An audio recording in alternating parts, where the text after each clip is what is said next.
Bienvenido a la escuela de inversión.com. Como siempre, nuestro lema es educación financiera para gente corriente. Hoy quiero hablarte de 15 sugerencias para pagar la hipoteca.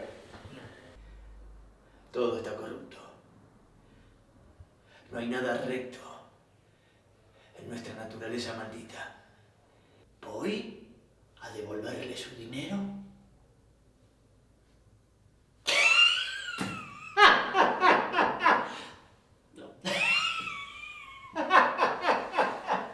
Sí, la verdad que, considerada en sí misma, no está mal esta vida. En mi arte han instruido. Bien puede decir que viene de Rocatorpe. Ensalzar al mendigo y denigrar al poderoso. Es que el noble patricio heredó el desprecio y el mendigo sus innatos honores. Muchas veces yo mismo he deseado un momento así para poder acercarme a vosotros.